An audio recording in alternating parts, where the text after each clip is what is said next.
Então tá, começamos a gravar. Deixa eu só abrir o Moodle aqui. Tá com ele aberto aqui, perfeito. Então tá, pessoal, espero que todos vocês estejam bem, que tenham tido uma boa semana, que estejam se cuidando, afinal de contas estamos numa fase bastante crítica, né, dentro dessa pandemia interminável aí.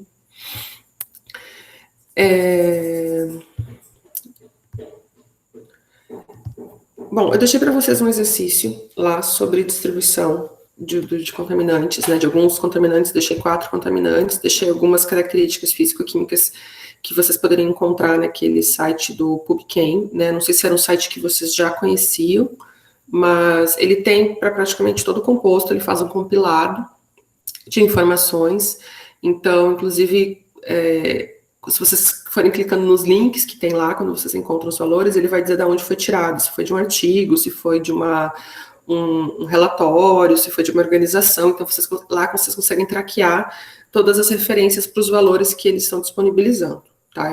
É uma boa forma rápida forma de conseguir informações sobre um diverso número de substâncias, tá? Assim, eu nunca tive a experiência de tentar encontrar informação sobre uma substância lá e não encontrar.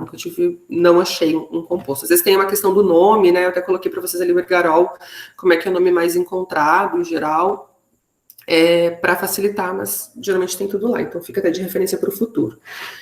Eu queria ouvir de vocês um pouquinho, né? Ou se vocês puderem escrever no chat, como foi fazer esse exercício, assim, de uma forma geral, tá?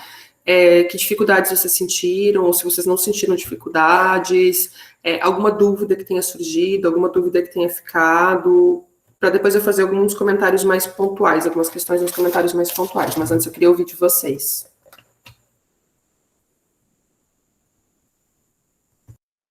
Eu achei fácil, assim, de forma geral, fazer a busca dos pontos que a professora tinha pedido, porque eu achei aquele site muito complexo e muito legal até, porque eu nunca tinha visto aquele site ou nenhum parecido. Algumas coisas como as constantes e tudo, que foi um pouquinho mais difícil encontrar, acho que eu não consegui encontrar de todas. Mas eu gostei bastante, assim, da atividade, achei bem, assim, você pesquisa e a gente tinha que pensar, né, em qual compartimento ficaria, então eu achei bem legal. Obrigada, Franciele, pelo seu feedback. A Bárbara falou aqui que tinha algumas informações que não tinham lá no site, do resto foi ok. A Luana falou que achou interessante, mas que teve que procurar algumas coisas fora. A Bárbara também falou que procurou algumas coisas fora. A Júlia falou que ficou com uma dúvida de como se determina a lipofilicidade no composto, a partir do que. A gente já vai falar disso, tá, Júlia? Já vou entrar no ponto da lipofilicidade. Quem falou assim, né, o que não falou, mas que teve também essa questão de não ter encontrado no site alguma informação. Poderia me dar um exemplo de que informação vocês não encontraram ali, para todos os compostos ou para algum composto específico? O que vocês tiveram que procurar fora? A Luana falou que teve que procurar lipofilicidade fora. A Bárbara também, às vezes, é lipofilicidade. E a Bárbara falou que, às vezes, a constante de dissociação, Bárbara, você está falando, né? Tá. Tá, então eu vou tocar nessas questões dos dados que vocês tiveram que encontrar fora, aqui numas perguntas que eu quero fazer com vocês para a gente tentar fazer uma discussão, ou quem se quiser ficar à vontade para ligar o microfone, ou que preferir falar pelo chat, não tem problema, tá, pessoal? E a gente vai chegar, Júlia, no ponto de como é que se determina a lipofilicidade também, tá?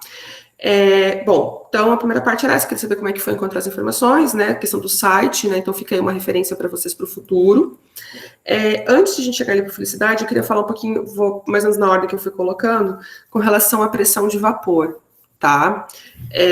Pressão de vapor é um conceito que, a princípio, vocês devem ter visto, se não viram antes de estar na faculdade, devem ter visto nas disciplinas de química, né? Ele está relacionado à volatilidade, tá? É uma forma de a gente prever a volatilidade de um composto, né? De a gente estudar a volatilidade de um composto. Como é que ele se relaciona com a volatilidade? Como é que a pressão de vapor e a volatilidade estão relacionados? Porque eu vi que eu pedi essa informação, vocês colocaram essas informações lá, alguns de vocês responderam sobre a tendência de o composto estar mais na atmosfera, né, pela questão de volatilidade, levando em consideração a pressão de vapor, mas como é que vocês chegaram à conclusão de que ele era mais ou menos volátil a partir do valor de pressão de vapor? É uma relação direta? Aumenta um, aumenta o outro, aumenta um, diminui o outro? Como é que vocês avaliaram isso?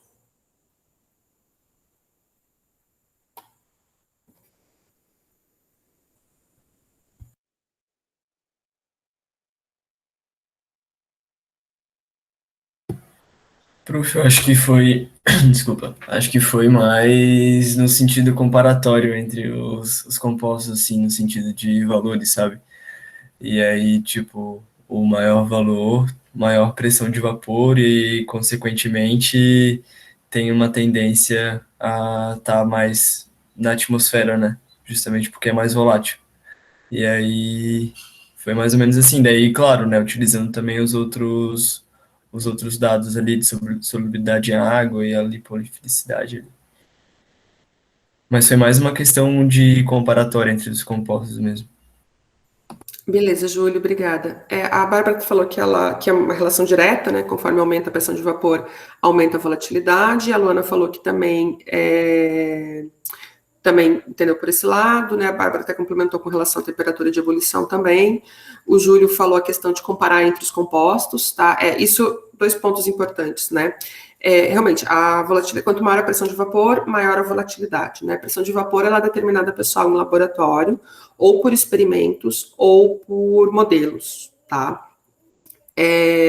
Então, a gente vai ter num recipiente fechado, né, onde vai estar o líquido com o composto que a gente está estudando, a substância que a gente está estudando, e vai se esperar ficar em equilíbrio entre o que vai ficar dissolvido e o que vai ficar volátil naquela atmosfera. Assim, né? A gente pega um container, a gente não enche, põe na metade da substância que a gente está estudando e espera ver o equilíbrio ser atingido ali para chegar nessa pressão, né? Que é a pressão que o composto vai exercer da fase volátil sobre a fase líquida dele. Mais ou menos aí que é a definição. E quanto maior a pressão de vapor, maior a volatilidade, tá? É importante destacar, pessoal, que assim, a pressão de vapor ela vai ser influenciada pela temperatura, pela pressão. Então, assim, quando a gente fala um valor de pressão de vapor, é uma temperatura X a uma pressão X, tá? Pois então, a nível do mar, a 25 graus de temperatura, que é uma temperatura mais ou menos média usada para esses experimentos. Mas se a gente diminuir essa temperatura, se a gente aumentar essa temperatura, a pressão de vapor também vai mudar, e aí a gente precisa fazer uns ajustes, né? Por exemplo, um lugar mais quente, né? Se a gente pensar em nosso planeta, né? Se a gente está mais próximo dos polos, o composto tem menos tendência de volatilizar. Mas se a gente vai em direção ao Equador, as regiões tropicais, a temperatura vai aumentando, ele acaba tendo uma tendência de volatilização maior. Quando a gente encontra esses valores, seja em artigos, livros ou no site que eu passei para vocês, em geral eles vêm falam o valor a qual temperatura está se referindo, né? Tipo, a 25 graus, esse é o valor de pressão de vapor, tá? Caso, numa interpretação, vocês tenham que considerar, por exemplo, diferentes latitudes, tá? E realmente, para a gente fazer a discussão que eu pedi para vocês, era uma discussão entre esses compostos. Em geral, a gente faz comparativo mesmo, né? É esse o caminho que vocês seguiram. Porque, talvez um composto, vamos lá, o lindano comparado com o DDT, ele é mais volátil. Mas não é que ele seja super volátil, né? Ou comparativamente, ele acaba sendo um pouco mais volátil. Vai ter outros compostos mais voláteis que ele, vai ter uma infinidade de outros compostos. Mas naquele universo ali da questão que eu passei para vocês, era um comparado com o outro. É mais ou menos assim que a gente trabalha também. Quando a gente está trabalhando com contaminação, trabalhando com dispersão, com distribuição entre compartimentos, a gente avalia aquele grupo de compostos que é do nosso interesse, nossos compostos alvos, tá? Isso vale para a questão da volatilidade, para a questão da lipofilicidade, todos aqueles aspectos que vocês tinham que avaliar ali, tá? Bom, agora eu vou fazer uma pergunta que, indo no sentido que a Júlia já fez ali, que é com relação à lipofilicidade, né? Uma das coisas que eu pedia no enunciado do trabalho é que vocês pegassem os dados de lipofilicidade, tá? E aí eu percebi nas respostas de vocês que algumas pessoas colocaram um valor em logaritmo, né, log de P, ou log de KW, outras pessoas colocaram simplesmente alta, baixa, média, Outras pessoas colocaram um valor maior, né, tipo 100 mil, 200 mil. Eu queria, antes de explicar mais sobre lipofilicidade, eu queria ouvir de vocês, tá? O que vocês procuraram quando vocês procuraram lipofilicidade? Vocês procuraram um valor? Vocês procuraram simplesmente uma classificação entre alta, baixa? Como é que foi isso? O que vocês entenderam por lipofilicidade também? Queria ouvir um pouquinho de vocês.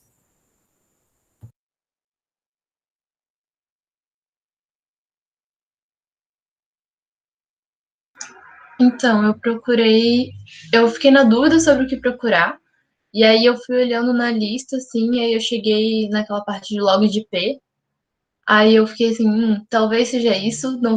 Aí eu só joguei no Google e vi que era uma forma de medida da lipofilicidade. Aí eu só considerei todos os que tinham log de P, então, nas outras substâncias, e foi o valor que eu usei.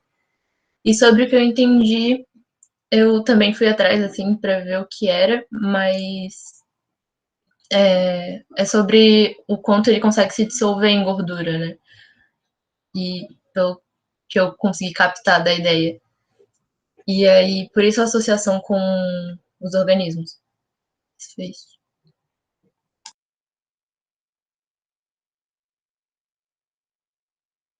Obrigada, Maria Luísa.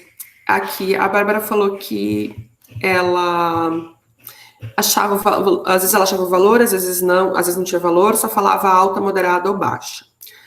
A Júlia falou que entendeu que era solubilidade em gorduras, lipídios e enfim, mas fiquei em dúvida realmente como é caracterizada. Vamos chegar lá. Aí a Bárbara até complementou que dependia do que ela achava. Então, às vezes valor, às vezes não, né? A Maria Luísa falou aqui sobre a questão do log de P, né? A Carla falou que entendia que era solubilidade em água, tá? Inversamente, mas poderia até fazer uma relação, mas a gente já vai chegar lá. Bom, no site que eu passei para vocês, no PubChem, tá? Ele traz como log de P, mas na verdade o P não é exatamente só sobre solubilidade, ele traz como log de particionamento, assim, o PCP seria de partition, tá? Porque a gente tem nos vídeos, acho que tem nos vídeos lá dos primeiros vídeos, não sei se é o segundo ou terceiro, e depois eu falo de novo na outra sequência de vídeos um pouquinho sobre essa questão que a gente mede lipofilicidade procurando o log de KOW, tá? Que seria o coeficiente de partição octanol-água. Por isso o OW, né? Porque vem do inglês, octanol, e o água de water, né? E sempre com relação a K. A gente pode ter uma relação de partição entre água, ar, água, sedimento, água, biota, no caso, que aí a gente chama de octanol, né? E já explico por que o octanol. Por que a gente trabalha com o logaritmo desse valor, tá, pessoal? Porque os valores, eles variam muito, tá? Então, a gente pode ter aí, se eu pegar só o valor de particionamento, eu posso ter valores variando de 1 a 1 milhão, tá? E daí, na hora de comparar, fica muito distinto, mesmo eles ficando muito esparsos, não quer dizer que eles estejam tão separados. Então, quando a gente coloca como logaritmo, eles ficam menores. A gente vai falar de log de KOW de 1, de 2, de 3, dificilmente vai passar aí de 10 esses valores, tá? Mas a gente sabe que um log de KOW de 7 é muito maior do que um log de KOW de 2. Tá? Então, quanto maior o valor, maior a lipofilicidade do composto. A lipofilicidade do composto é isso, é a tendência de solubilidade em gorduras ou em solventes orgânicos, tá? E aí entra o octanol, porque não é feito, também é feito em laboratório ou estimado por modelos, tá? Só que não se usa exatamente a gordura, não se usa o lipídio, se usa o octanol, porque a gordura, ela é apolar, tá? Ela tem uma tendência de ser composta por moléculas apolares. E o octanol é uma molécula apolar. Então, o octanol, ele faz esse papel da gordura, tá? E aí a gente extrapola isso para a biota, porque substâncias lipofílicas são substâncias que vão ter uma tendência a permanecer na biota, principalmente nos tecidos que têm mais lipídios, tá? Então, são todas aproximações, tá, pessoal? Assim, e o que acontece? Então, a gente usa o valor como log, né? O termo mais comum da gente encontrar é log de KOW. No PubChem, para algumas substâncias tem, ele coloca lá log de KOW, outros ele só coloca como log de P, que é um log de particionamento, tá? Algumas referências vão falar assim, tem uma alta, uma baixa lipofilicidade, tá? Aí fica um pouco mais difícil de a gente comparar, porque, por exemplo, se a gente pegar o lindano, pegar o DDT, pegar o PCB, pegar uma série de compostos aí que são os clorados, todos eles, de uma certa forma, têm uma alta lipofilicidade. Mas quando a gente olha o valor mesmo, a gente vê que alguns são maiores do que os outros e tem uma tendência mais lipofílica do que outros, tá? A Carla falou que ela entendeu como solubilidade em água. Não é diretamente a solubilidade em água, mas o que acontece? Em geral, compostos que são mais lipofílicos, então eles vão ter mais uma tendência a aderir às outras substâncias apolares, porque eles também são apolares, vão ter uma tendência a ser menos solúveis. Mas a gente não pode usar de uma forma direta o log de KOW para medir solubilidade. Solubilidade a gente mede de outra forma, a gente faz outro experimento ou outros modelos para estimar, tá?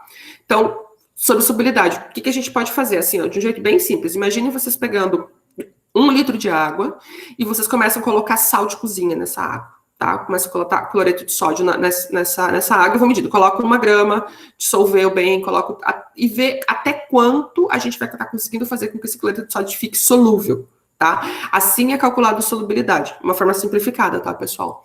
E, claro, dependendo das condições de pressão e de temperatura, a gente vai ter valores diferentes de solubilidade para o mesmo composto, tá? Então, por exemplo, sal de cozinha.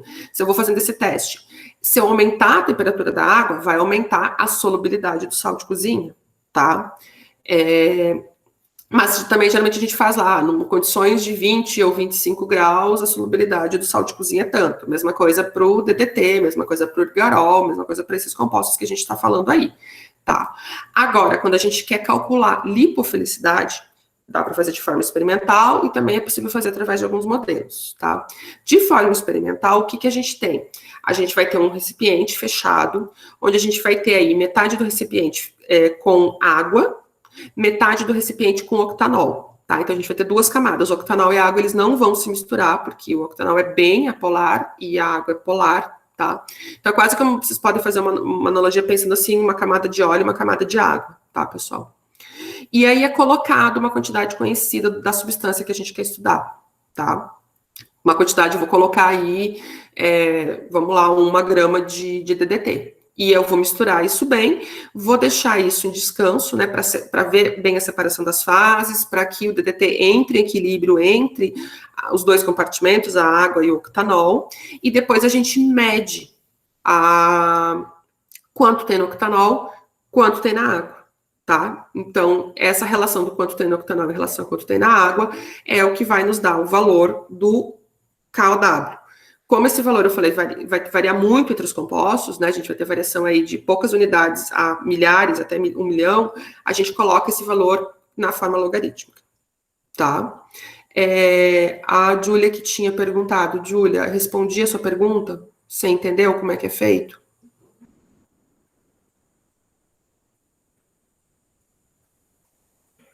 Tá? Então, é feito dessa forma. Sobre a dificuldade de procurar valores de KOW, por exemplo, tá? Vocês devem ter reparado que para o DDT, para o HCH, para o ergarol, tinha valores de KOW lá, né? Às vezes tinha até mais do que um valor, porque também vai depender de algumas condições ambientais, vai depender se foi um estudo feito esse experimento em laboratório, ou se foi feito por modelo, né? Então, a gente tem variações também, tá? É muito comum a gente encontrar que o log de KW de uma substância X varia de Y até Z, tá?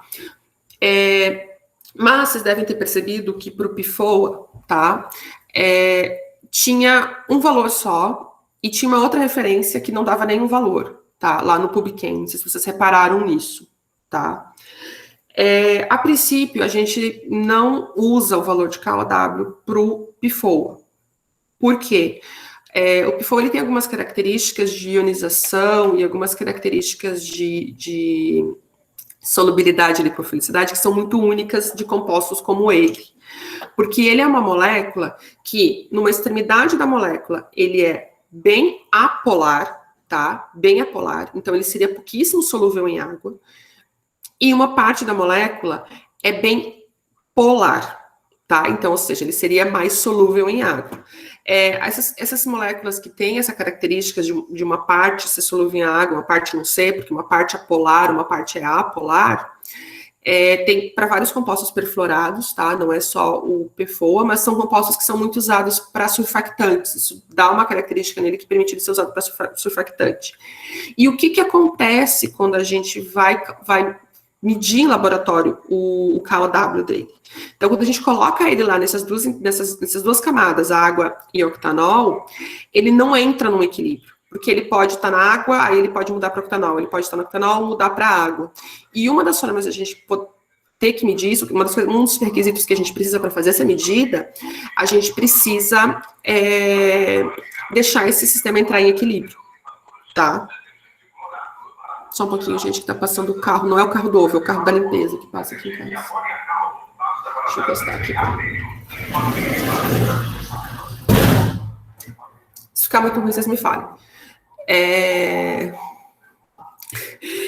E aí, então, o que acontece? Então, não dá para calcular de forma experimental, tá? O que acontece é que, com modelos, existe uma estimativa. Então, se vocês olharem lá no site da PubChem, onde tem o valor de log de P ou log de KOW para o PFOA, né, para o PFOA, o que aparece? Entre parênteses, aparece um EST, que é de estimado. Então, são valores estimados, mas muitas vezes a gente não se baseia nesses valores para ver a distribuição desses compostos, porque a gente sabe dessa questão de uma parte ser lipofílica e uma parte não ser lipofílica, uma parte ser solúvel, uma parte não ser solúvel, e isso dificulta bastante quando a gente vai falar de particionamentos, principalmente particionamento água, biota, água, matéria orgânica, tá? É um desafio que a gente tem quando a gente trabalha com esses compostos na parte ambiental, tá? Bom, aí, outra coisa que eu pedi para vocês verem era a constante de dissociação ácida, que em alguns lugares trazem como valor de KD, outros trazem como valor de KPA, então varia um pouco. Numa forma geral, eu vi que vocês encontraram para o PFOA, né, para o PFOA, mas vocês não encontraram para os outros compostos, tá? Correto, era isso mesmo esperado. Vocês se questionaram por que vocês não encontraram para os outros compostos? Eu assumi que eles não eram ácidos ou bases, né?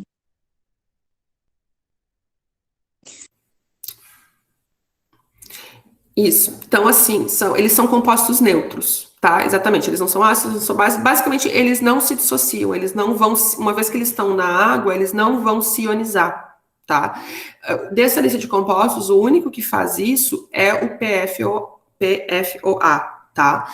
Que, inclusive, por isso que até ele acaba tendo um comportamento, apesar de ele ser uma molécula orgânica, que nem as outras três que eu passei para vocês, ele acaba tendo todo um comportamento específico pelo fato dele se dissociar, tá? Então, ele forma, uma vez que ele está na água, ele tem uma tendência a formar, ficar na forma ionizável, tá? Fica na forma de um íon. E isso tem uma consequência bastante importante, tá?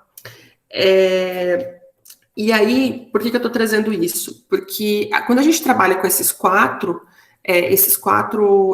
características, tá? Por exemplo, o composto que não é dissociável, tá? Isso o KPA dele, ele não vai nem ter KPA, ele é neutro e isso não vai influenciar nas outras características. Mas no caso do PFOA, ele é um composto dissociável. Então, na hora de interpretar os outros resultados, precisa olhar para isso, tá? E, de uma forma geral, eu vi que vocês procuraram todos os valores, vocês responderam muito bem a questão, mas vocês não trouxeram isso na hora de discutir a distribuição do PFOA, tá? Então, foi uma das coisas que eu percebi que faltou isso. Deixa eu só ver uma coisa aqui. Então, o que acontece? Eu percebi que vários de vocês colocaram lá, trazendo a questão do PFOA, né? Ele tem um valor bem alto de volatilidade, né? Entre todos os compostos, na verdade, ele é o que tem a maior pressão de vapor, tá? Teve até algumas pessoas que botaram que a pressão de vapor era baixa. Ok, pode não ser um valor muito alto, mas comparado com aqueles 4 compostos que eu propus ali no exercício, é uma pressão de vapor bastante alta, né? A gente tem ali pressões de vapor da ordem de 10 na menos 7, 10 na menos 5. ele tem uma pressão de vapor que é de 0,53 ou 1 vezes 10 na menos 2. Vocês veem que também tem essas variações bastante grandes de valores, porque depende, são grupos distintos fazendo os estudos e se encontram valores distintos mesmos, tá? Mas mesmo com valores bastante distintos, ele ainda é o composto com a maior pressão de vapor, tá? Então, vocês, em função disso, vocês concordam que ele seria o composto com mais tendência a volatilizar e com maior tendência de ir para a atmosfera?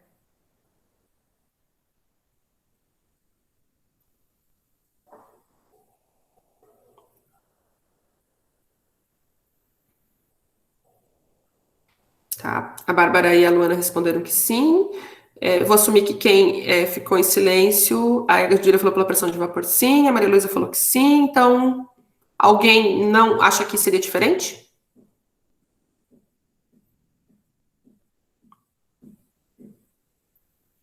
Estou assumindo que ninguém acha que seria diferente, tá? Pode, por favor, pessoal, se tiver alguém que acha que é diferente, vamos lá, fale. Ok, a Júlia até botou assim, pela pressão de vapor, sim. O que mais você olharia ali, Júlia, então, para poder dizer se realmente ele tem essa tendência a volatilizar mais, essa tendência de volatilizar mais do que os outros, ser mais volátil do que os outros?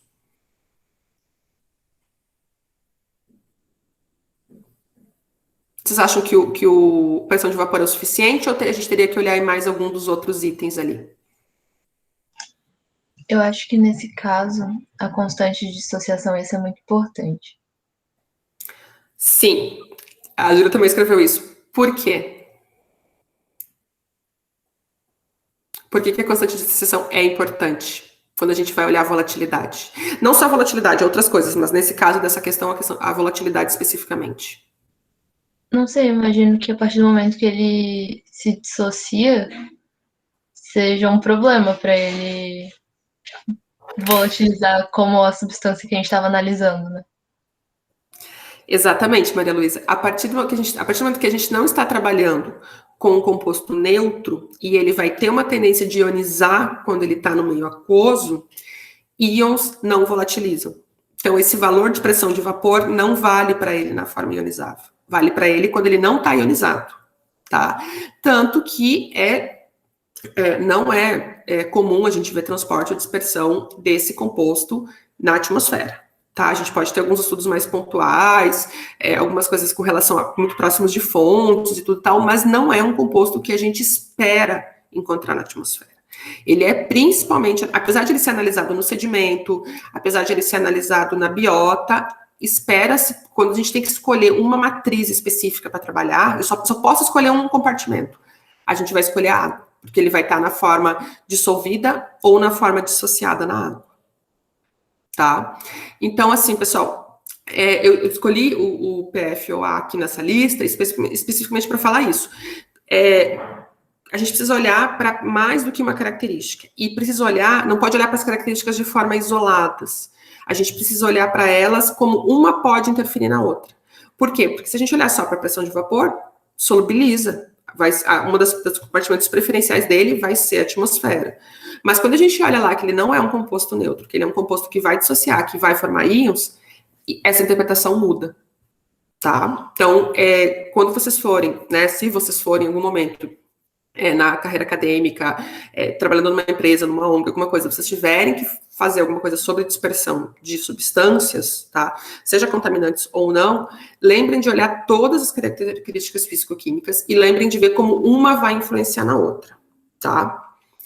E também, assim, como eu falei, a gente sempre faz comparativo, né? Por exemplo, o HCH, ele não tem uma altíssima volatilidade, mas comparado com o DDT e com o PFOA, que não vai volatilizar por ionizar, ele acaba sendo entre os que estão aqui, um dos que mais volatiliza. Inclusive, o transporte atmosférico, especificamente para o lindano, é uma forma bem importante de dispersão, principalmente quando ele é usado em regiões tropicais, que são regiões bastante quentes, vão favorecer essa volatilização dele. Até mesmo o DDT, que tem uma volatilização menor, ele vai ter uma certa volatilização quando, principalmente aplicado em áreas tropicais, que é onde ocorreu o maior uso de DDT, áreas tropicais, pela questão de combater vetores de doenças tropicais, como o nome já fala, tá? Bom, se forem tendo dúvidas, pessoal, vão escrevendo aqui no chat ou vão me interrompendo e vão perguntando, tá? Eu vou só fazer alguns comentários rapidinhos aqui. Eu vi que alguém colocou o coeficiente de dissociação do ergarol como 4,2, tá? E não achei esse valor em lugar nenhum lá no PubChem, até procurei nos outros itens para ver se estava em algum local. Como a pessoa não colocou fonte, eu não achei, tá? As bibliografias que eu tenho de ergarol, as que me servem de referência, trazem ele como um composto neutro, um composto que não ioniza, tá? Então, assim, eu não consegui nem colocar um comentário com relação a isso, porque eu não sei de que referência que veio isso. Outra coisa, teve alguém que comentou sobre o DDT poder ter uma tendência a ser encontrado na região intersticial do sedimento, tá? Eu imaginei que fosse na água intersticial, não sei, interpretei dessa forma. Só que eu ia falar o seguinte, a gente tem que tomar cuidado porque quando a gente tem sedimento que não está muito compactado e vai ter água intersticial, é água da mesma forma. Por mais que ela esteja com características diferentes da água que está sobre o sedimento, para o composto ficar na água intersticial, ele vai ter que ter uma certa solubilidade, tá? O que acontece com o composto quando ele fica no sedimento é que quanto mais matéria orgânica a gente tiver aderido a esse sedimento, ou tiver formando esse sedimento, aí esses compostos orgânicos têm uma tendência a ficar ligado a essa matéria orgânica, tá?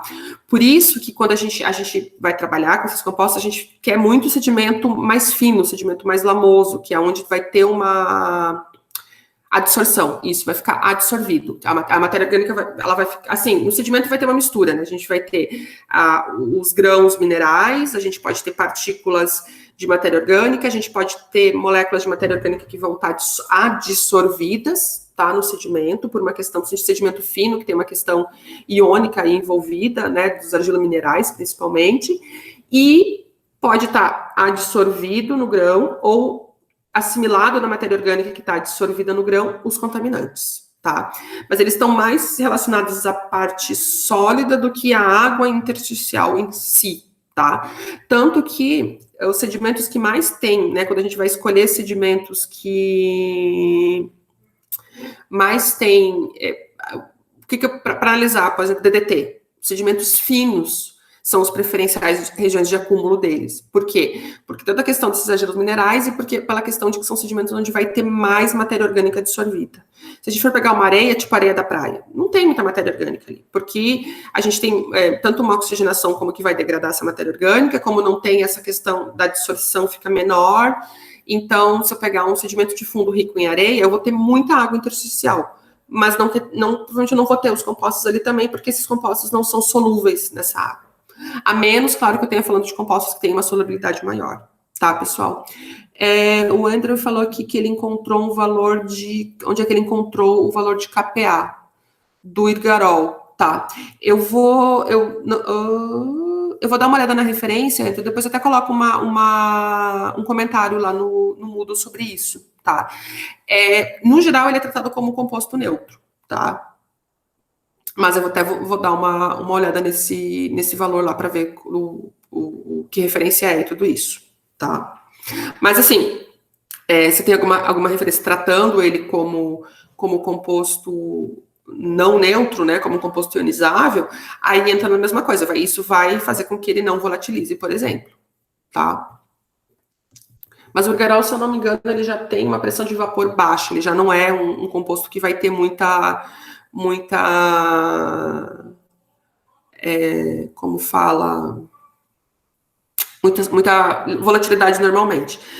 Agora eu vi aqui que até o Andrew botou que é predicted, né? Então é estimado, né? Se estima que seja isso, possivelmente seja feito por essas modelagens químicas, né? Em função da molécula, em função da forma da molécula. Não quer dizer que tenha sido observado, tá? Porque às vezes também tem isso, pessoal. Para alguns compostos, devido à complexidade deles, da forma que eles são, a gente até prediz um valor, mas quando a gente vai para o ambiente, a gente não consegue confirmar que está sendo observado isso. Também tem esse caso, tá? É o caso, por exemplo, do log de KOW do PFOA. Existe um valor estimado, mas quando a gente vai trabalhar com biota, a gente não observa isso. Até porque, por ele ter aquela questão de uma parte da molécula ser polar e uma apolar, o que tem se observado é que eles têm uma tendência a aderir principalmente a proteínas.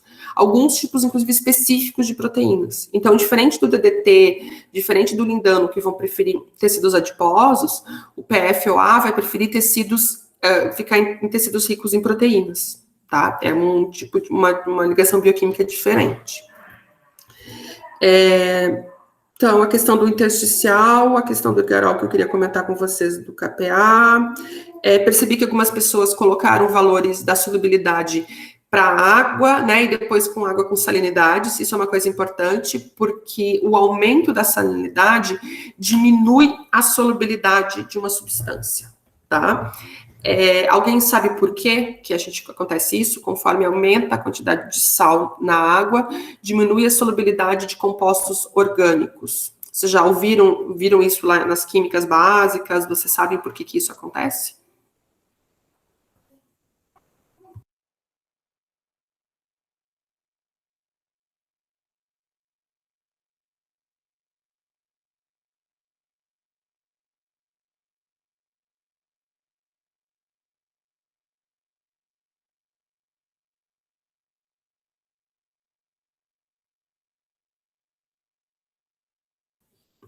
Tá, isso também é uma coisa importante, assim, né? A gente trabalha principalmente com água salgada, mas a gente trabalha com água estuarina e muitas vezes a gente trabalha com água de rio também. Afinal de contas, os rios são uma grande fonte, né, de nutrientes, de íons, de contaminantes para o ambiente marinho. Então, a gente se vê muitas vezes trabalhando com água doce também, né? Tanto na academia quanto fora da academia.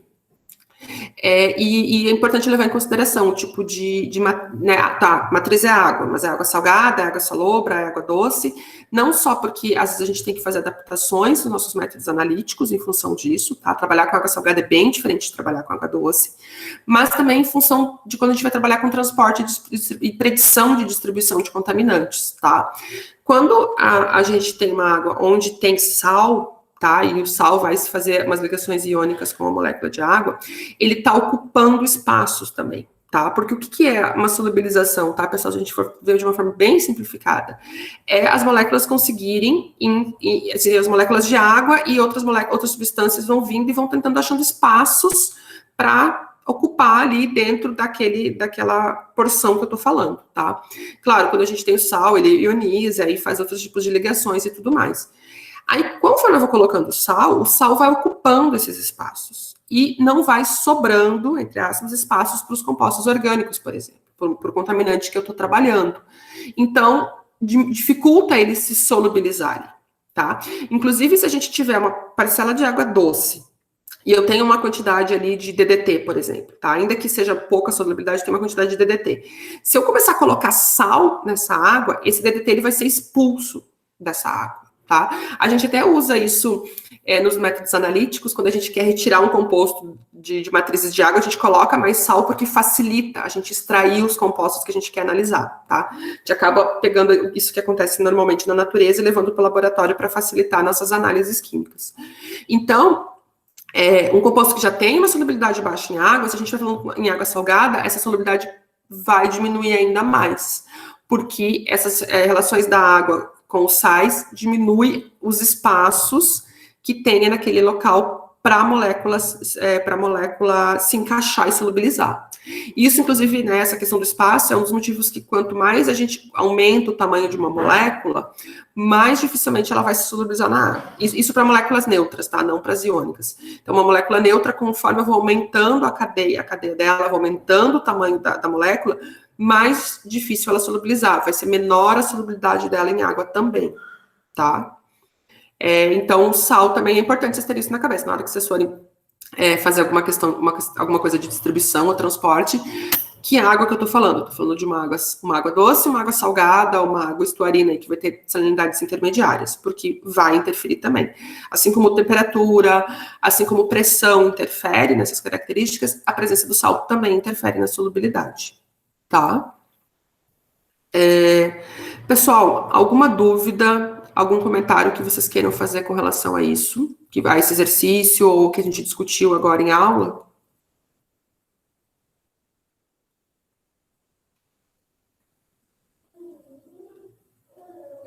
Eu tenho. Quando você fala expulsar, assim, no sentido, tem alguma coisa que vai ser favorecida? Tipo, ele ou decantar, ou, não sei, evaporar?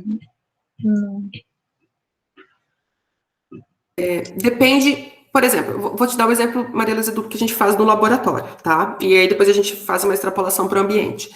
No laboratório a gente coletei 1 litro de água, tá? Vou pensar em água doce, acho que para fazer analogia mais fácil. Peguei 1 litro de água doce e eu quero fazer extração de DDT. O que é fazer a extração? Eu quero retirar os DDTs dali para que eu possa colocar no equipamento para quantificar quanto que eu tenho, tá? Claro, eu não tiro a molécula de DDT. O que eu faço é, eu coloco essa água em contato com um solvente orgânico, tá? Um solvente, como se fosse o octanol, mas a gente trabalha com outros solventes, que são solventes mais apolares do que a água, para que o composto prefira sair da água e ir para o solvente, tá? Já que ele tem esse valor de KOW, essa lipofilicidade alta. Se eu quero favorecer, fazer com que isso aconteça de forma mais rápida ou mais eficiente, eu posso ir lá e jogar sal nessa minha água, nessa minha amostra de água. Tá? Eu coloco uma quantidade de sal e eu faço esse processo de botar essa água em contato com esse solvente orgânico. Tá? Isso, o que ele vai fazer? Ele vai fugir, né? Ele vai escapar da água, passando para outro compartimento. Nesse caso, o outro compartimento é o solvente que eu estou usando para fazer minha análise. Tá? Quando isso é no ambiente, vamos pensar, a gente tem uma água de rio vindo e aí chega numa região estuarina, onde acontece essa troca de salinidade, né, essa diluição, essa mistura. O que vai acontecer? Depende do composto que eu estou falando, mas ele pode ir, por exemplo, ele pode se aderir a partículas orgânicas e depois sedimentar. Ele pode já começar um processo de sedimentação, né, de se estar mais em contato com o sedimento, já ir direto para o sedimento. Ele pode favorecer com que ele seja assimilado pela biota. Tá? Ele vai tentar, nesse escapar, né, de ser retirado, né, não sobrar espaço para ele vai tentar achar outro compartimento onde ele tenha uma afinidade, onde ele possa ficar. Tá?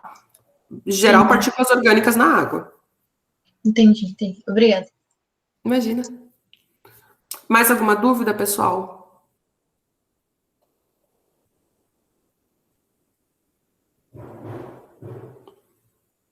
Tranquilo até aqui?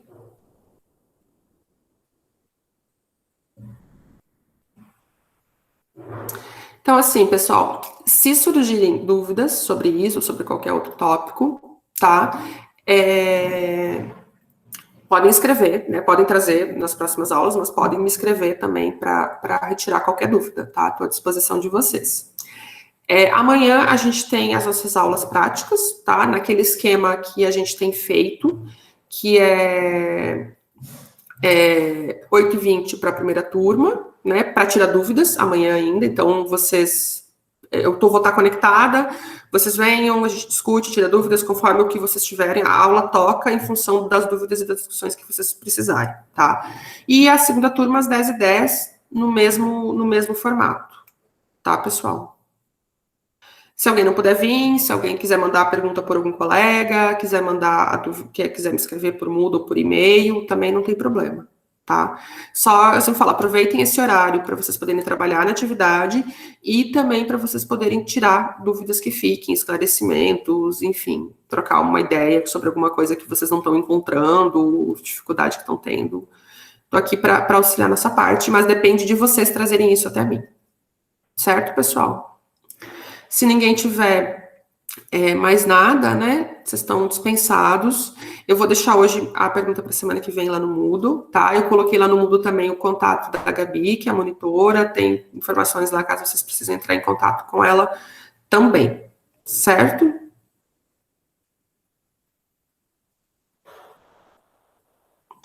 Ok, Ju, obrigada. Obrigada a vocês, gente. Tenham uma boa semana e, por favor, se cuidem. Você Você também.